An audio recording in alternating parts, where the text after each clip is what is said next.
Hello everybody, and welcome to a new episode of the Indie Diarist podcast, a show on the human stories behind indie game development. This is your loyal Indie Diarist and host, Anthony L. Wolf, and a Happy New Year to you. Well, I guess a Happy New Year to me, because you've already gotten two episodes from the start of the year, so in January 2025, but this was the first one that I recorded in 2025 and edited in 2025. So yeah, I guess it's a Happy New Year to me. And boy, you're in for a treat. I've been working during the Christmas break to just revamp the format of the show, and let me just say, there's a little surprise at the beginning during the icebreaker section, plus new questions and such. There's a bit of a different narrative and structure. I love how this episode turned out with Ahmed from Lunar Games, a big old friend of the show. Before we get into the episode, I want to shout out to my amazing patrons who are Zagini, Fishpump Dev, and Peleg. You guys are still supporting me in 2025. You've been supporting me since the beginning. I love that. You are amazing. Thank you so much. And speaking of Patreon, starting from the next Indie Diary number 64, every single episode of the show will be live streamed as I record it on YouTube for patrons only. So if you want to join in the fun, go to patreon.com/theindiediarist and check out my amazing tiers.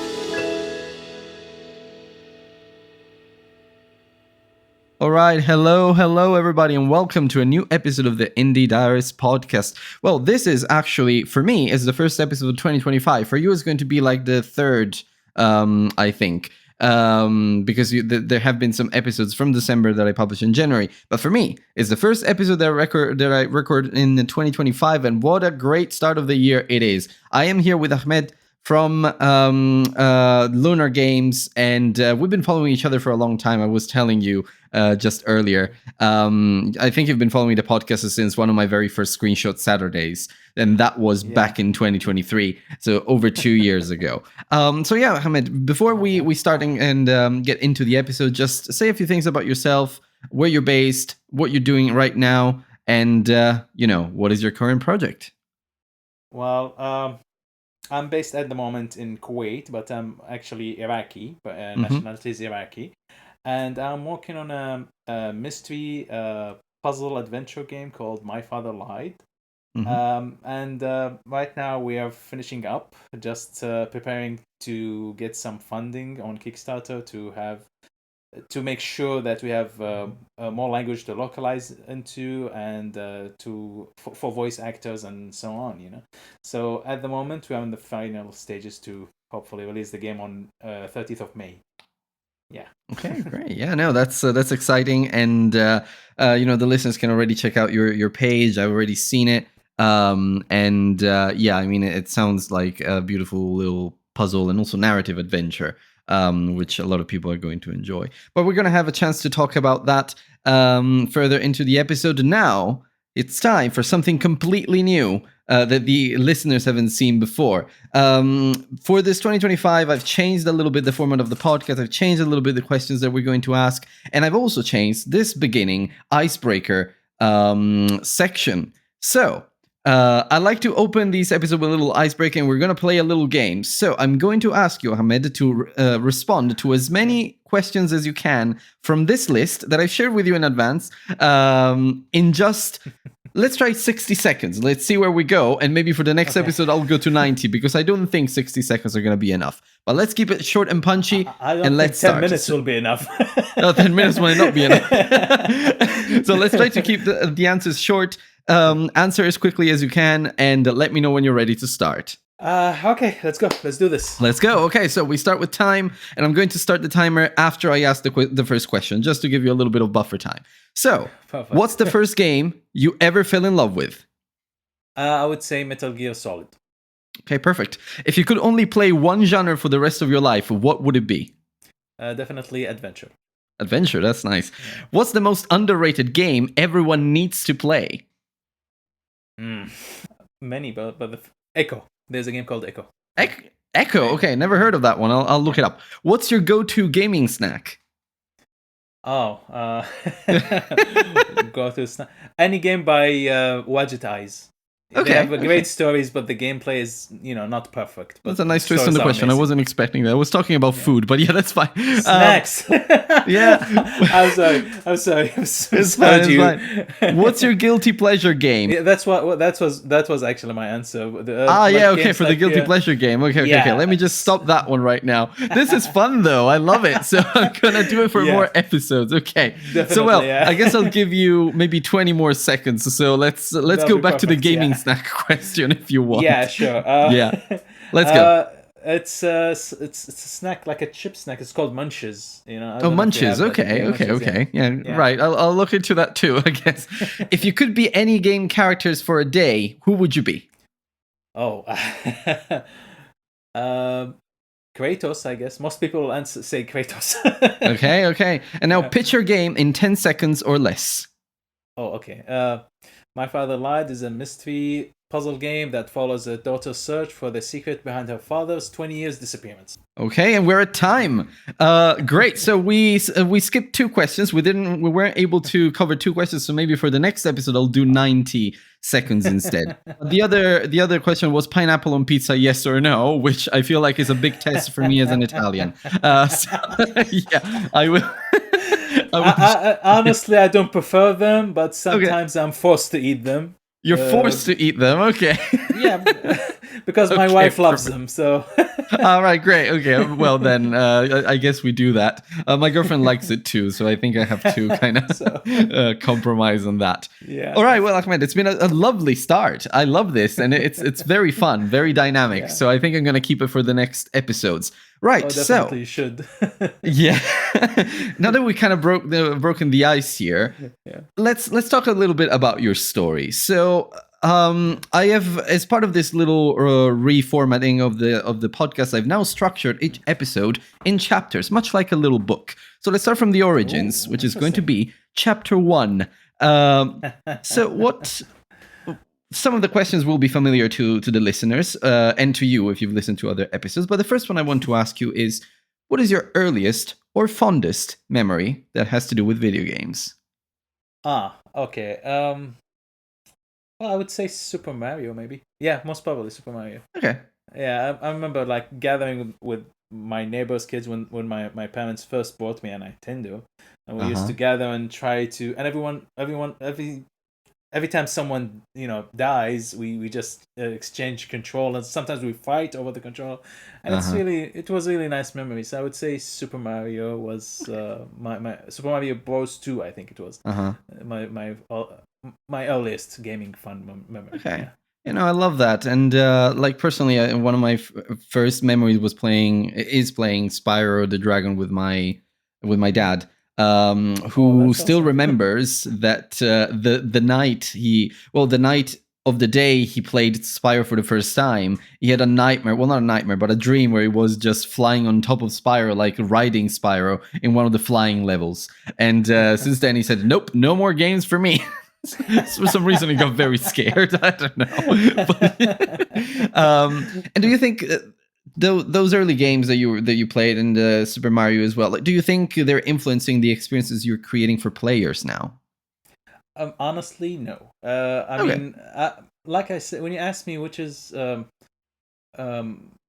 I answered, I said Metal Gear Solid, which is what was the question again? I forgot. It was the first game you ever fell in love with. Yeah, I fell in love. I remember because of Metal Gear. I remember there's one. When I first played it, when I went to my friend's house, and that one part where he's leaning on the wall and he's just knocking on the wall to attract the attention of the guards.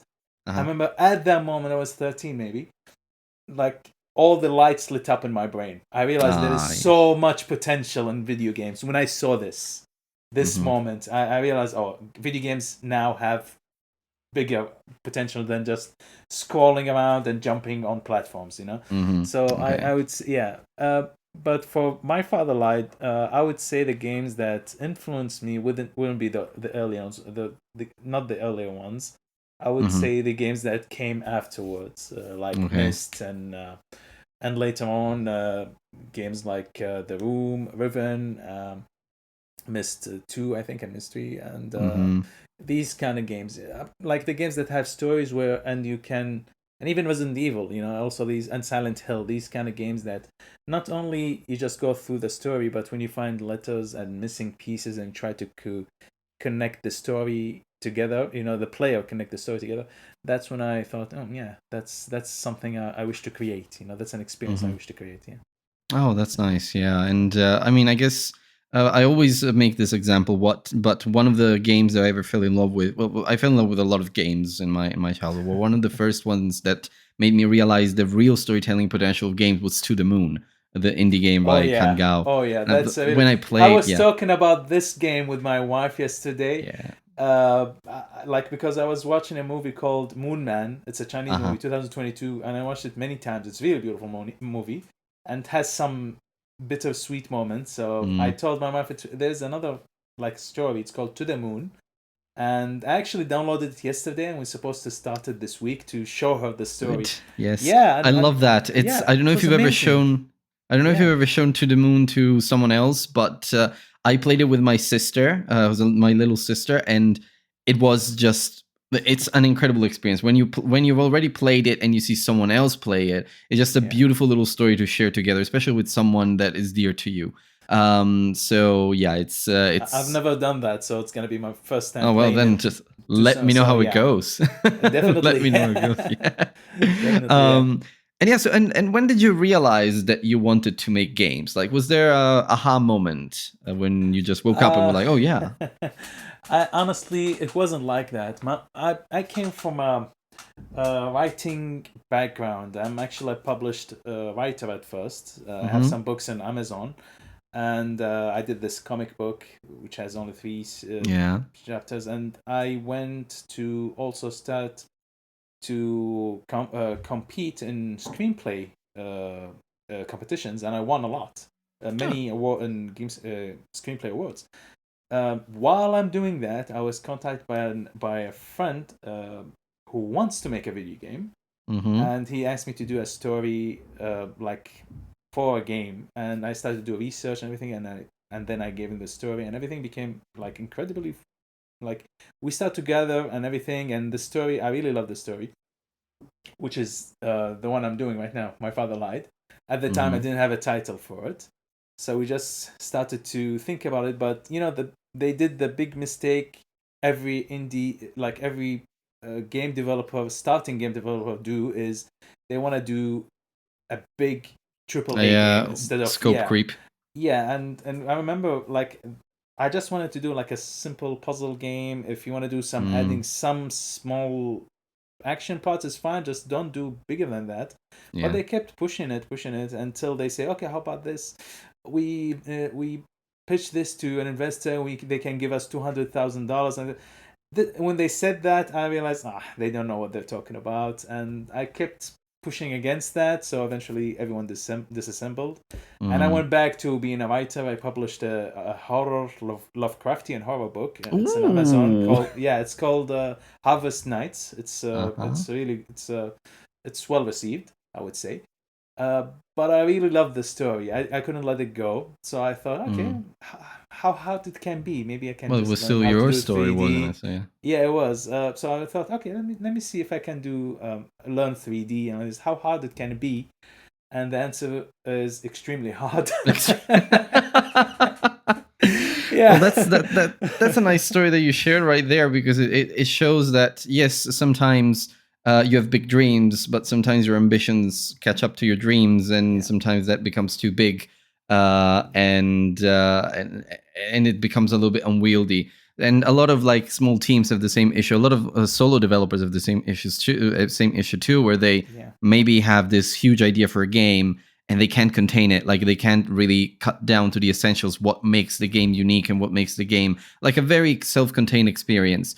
And then what happens is that typically then you get into scope creep, and the game, rather than being developed for 1 year, is developed for 5, and you don't really see an end in sight. But you said something interesting there about being extremely difficult, which is a nice segue into chapter 2 of the episode. So I want to ask you, actually, what is related to that? What is a big development challenge that you overcome, and how has it shaped your approach to players going forward?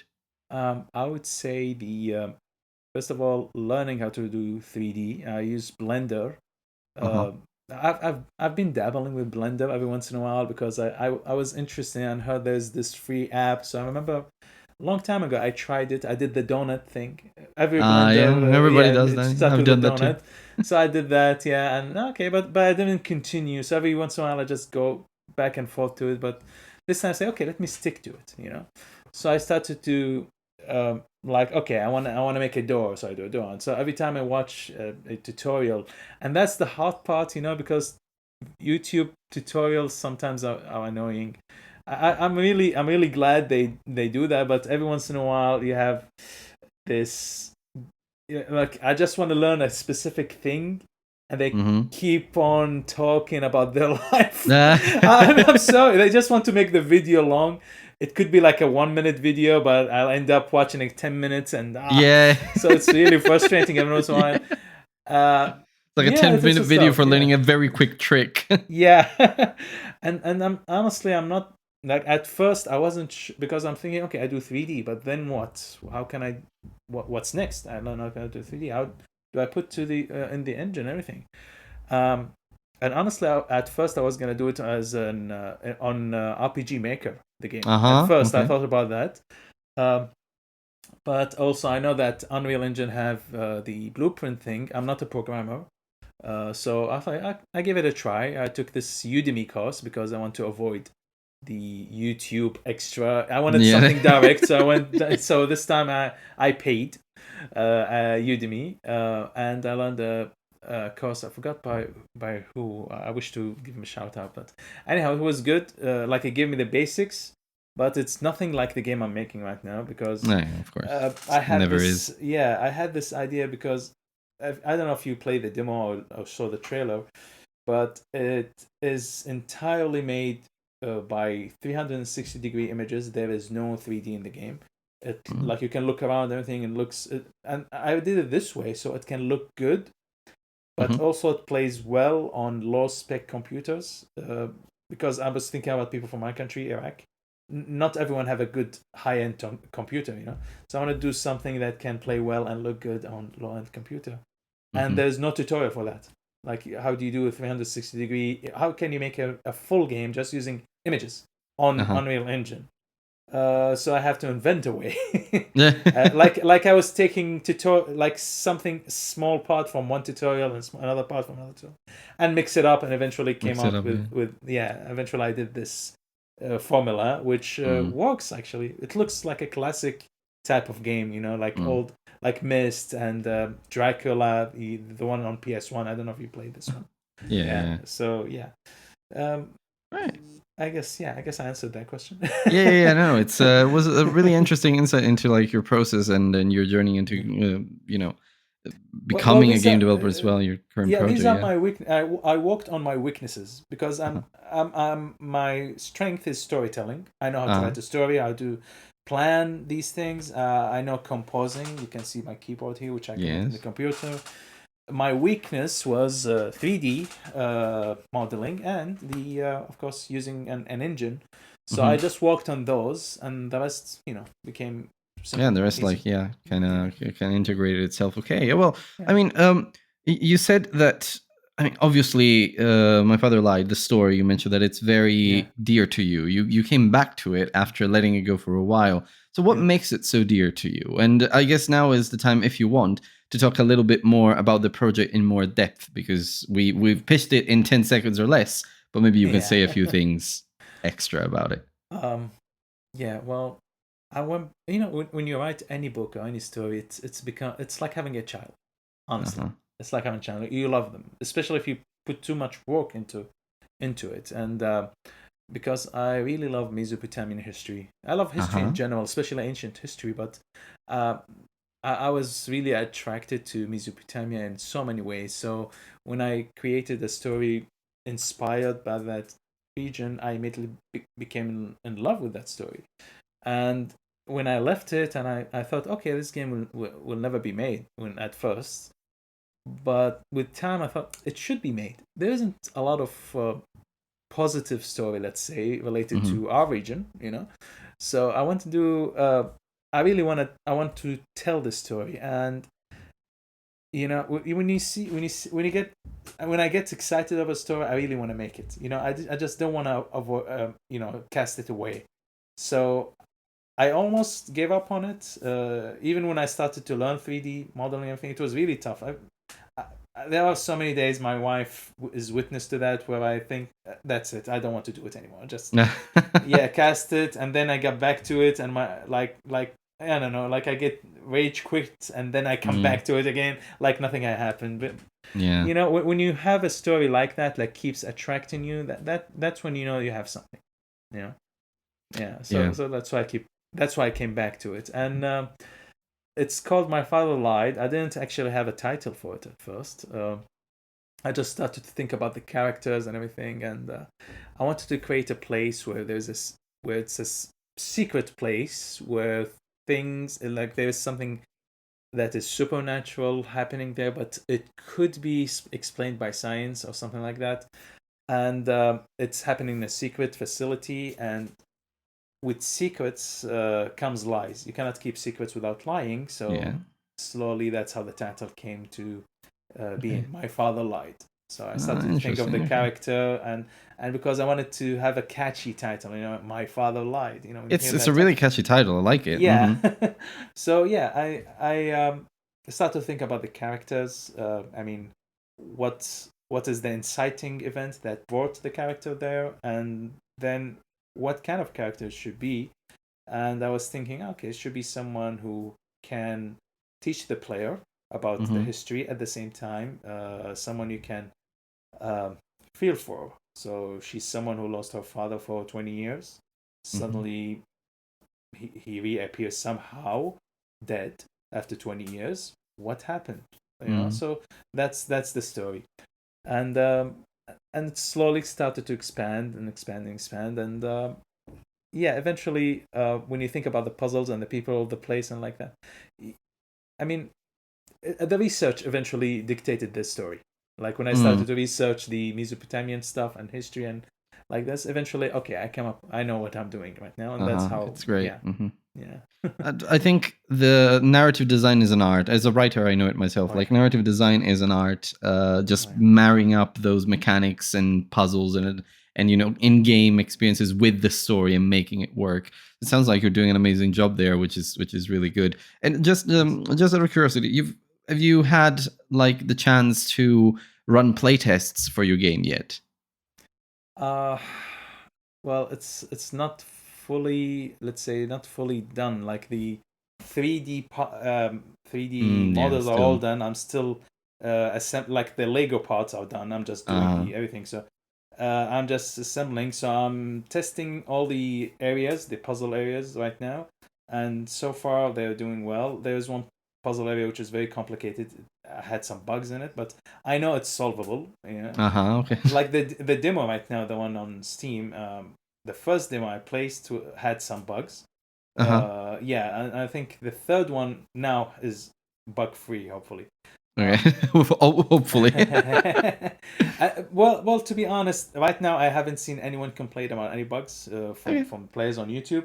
Okay. But then again, it is my first game. If AAA companies can have bugs, no, that's a good point. But so far, actually, I did a specific demo for PAX Australia. And I couldn't attend there, but my voice actress, she lives in Melbourne. She's the one who attended it, and it was very frustrating for me because I created a specific demo for there with the competition. The winner will win the oldest board game in history, which is the logo of our company.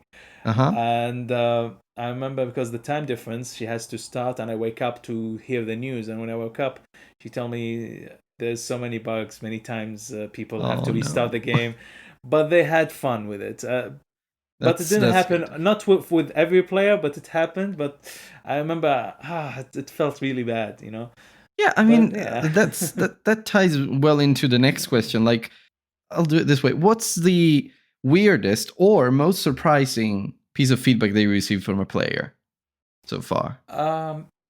Weirdest? You mean like the unexpected? I would say. So, yeah, maybe. There is. Some people say they feel motion sickness or like this. It's a first person. Okay. Yeah, Interesting. they say like I've it was like twice only I had that out of more than 100 players who Okay. played on YouTube. They told me like we felt a little motion dizziness or something from the turning of the camera like that. Uh-huh. Okay. They said it could be frame rate related or something. I didn't know, I don't know why, but apparently one of them I remember told me these kind of games like The Room, House of Da Vinci is also causing them to feel dizzy. So I think it's just it's not related to the game to them. Yeah, it's But, personal, what can I say? possibly. Yeah. Okay. Exactly, Well, that's yeah, interesting. so, Interesting piece of feedback there. yeah. Okay. Well, and about the game itself, like, what would you say is one mechanic or story moment, maybe without spoilers, that you're particularly proud of? It's a spoiler. I cannot say Okay. it. Well, then maybe a mechanic. Okay, I tell you what. It's like when you find out actually what the place is. This is the most. Yeah, this is the most. I remember, like I told you, I used to work up. Like when they asked me to write the story, I created a synopsis, a 1-page synopsis of the whole story. And when I told them this plot twist, which happens like not halfway, like I think second third of the like 2/3 through the game, and that's when they really got hooked. You know, the whole story. They think, okay, but the plot twist that what is this place actually is my proudest Interesting. is my proudest achievement in my fatherlight. Yeah. Great, love that. Hooked already. Okay, perfect. Well, I think it's time for chapter 3 now, which is very close to the end. This episode is flying by. It's great. I'm having fun. Yeah, no, that's amazing, and always lots of great insights there, and a lot of great stuff for my listeners too. So, well, chapter 3. You're a storyteller. You know what happens towards the end. It's time for some reflections and a little bit of resolution to this story. So, which is still in the making. So, yeah, of course, it's not an ending, so to speak. But I want to ask you something that I will always ask everybody that comes into the show for as long as the show is alive, and I will never take out this question. Why are you a game developer, Ahmed? What drives you forward? Honestly, it's the same reason I started writing. When I started writing, I think it was 2008, and during that time, people looked at people like me, you know, like from the Middle East, in a negative way. Oh yeah. Yeah, and I remember my first book I've written in English on purpose because I wanted foreigners to read it, not for locals. Wow, yeah. I remember because I want people to change people's mind. I mean, the way they look at us. It was called Sykes, and I had an Iraqi main character, and there's an American main characters. Okay, and like there's good guys from Western countries and bad guys from Western countries, and the same thing, good guys from it. So and the first quote I started with the book, which I've written. I think you can find it. There's a website called Quote Something. You can find my quote there. All right. Okay. Yeah, it's good evil has no passports. It speaks in different tongues. Wears many skins and exists everywhere, even the same person. Something like that. It is a beautiful quote. Like, yeah. I'm gonna say it just here. It gave me goosebumps as I heard it. It's just amazing. I love it. Yeah. Yeah, and thank you. So I started writing that like because of that, and honestly, living here as a writer, as a novelist, it's tough. You cannot publish a lot. You cannot promote a lot. Even I tried. No one wants to publish unsolicited, author. And I tried to find someone to represent me or publisher internationally, but I couldn't do that. So after that, I switched to movies. I tried to that's why I went to many screenplay competitions. I won a lot, and I tried to find a producer to make a movie for me. I did mainly two screenplays which are really strong. One of them is called Children of Mesopotamia. The second one called Once Upon a Time in Baghdad. And they are positive, feel-good stories that I want to tell, but I could not.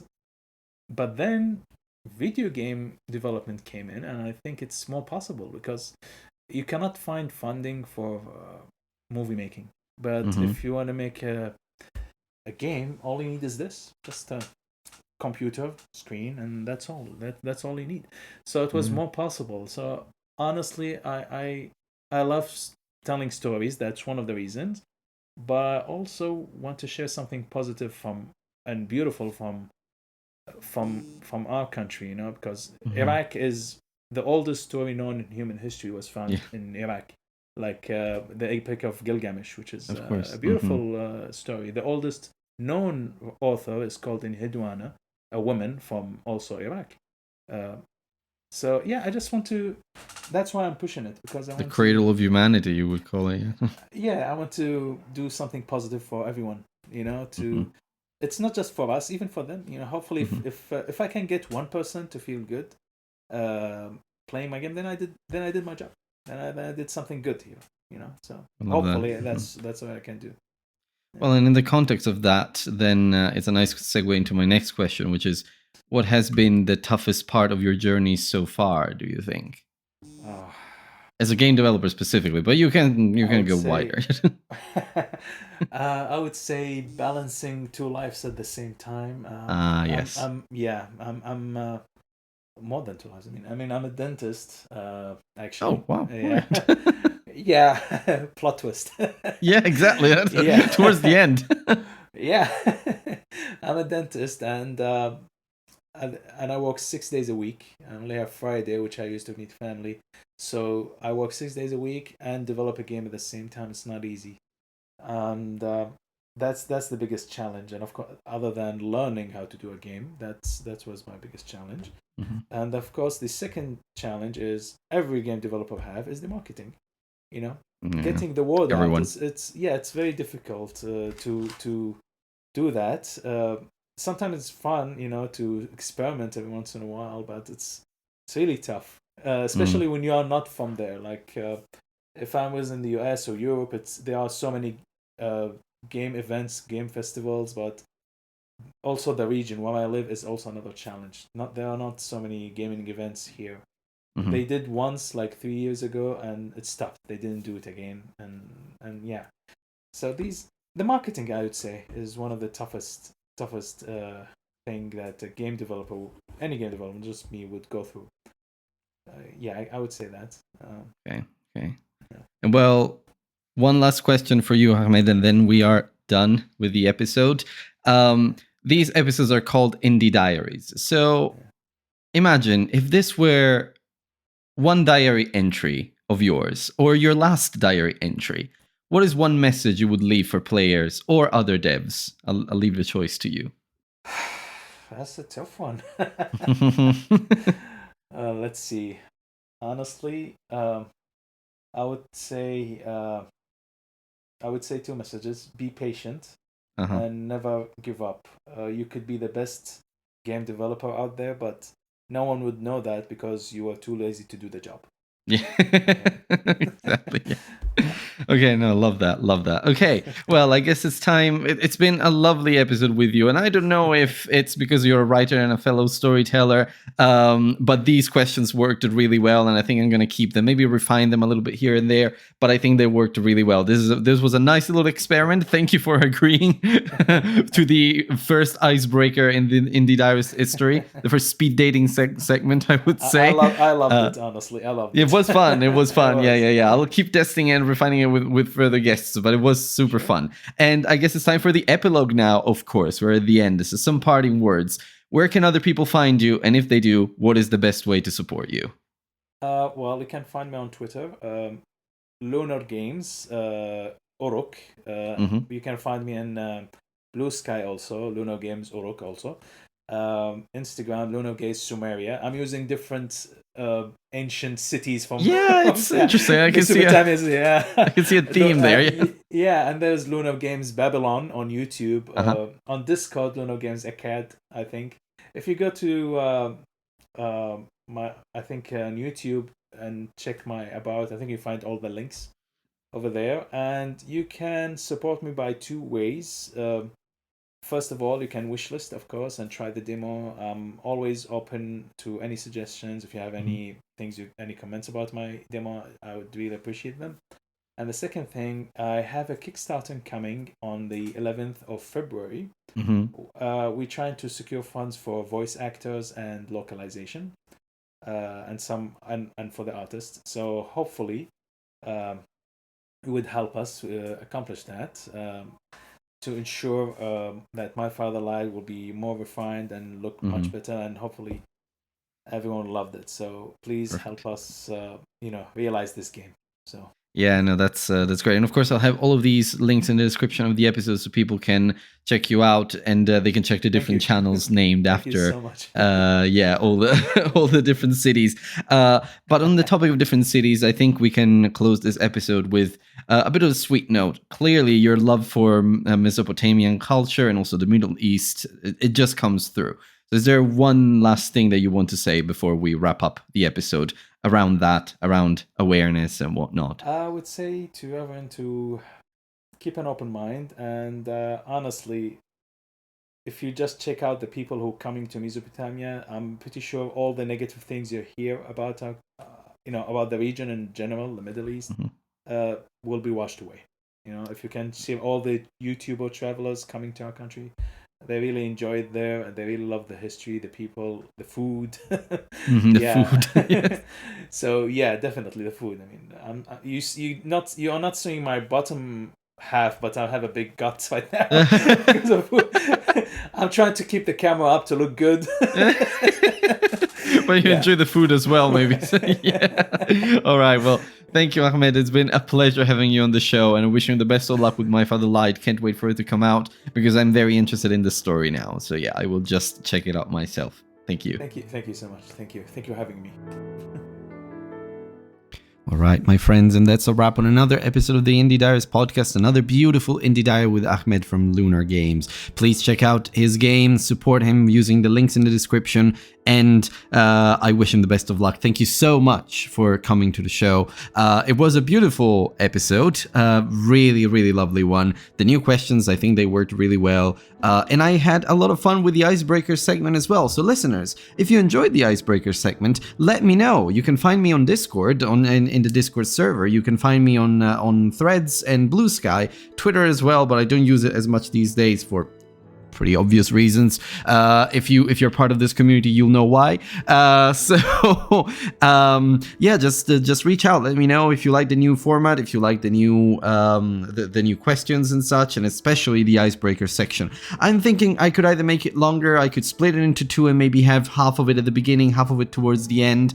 I don't know. I'll keep experimenting over the next few months with new guests and other episodes to see something that works well and that keeps the whole pacing fresh and fun. But it was a nice change of pace, and I really, really enjoyed it. So, if you want to support the show, please subscribe or leave a rating on Spotify, wherever you get your podcasts, and go to theindiediarist.com to find all of the ways in which you can support me, but also in the links of the episode in the show notes, you can find, in the description of the episode in the show notes, you can find links to support the show, including Patreon, Coffee, and a lot more. Lastly, if you're an indie game developer yourself, please get in touch, because I would love to feature you for one of my indie diaries. I'll speak to you next time.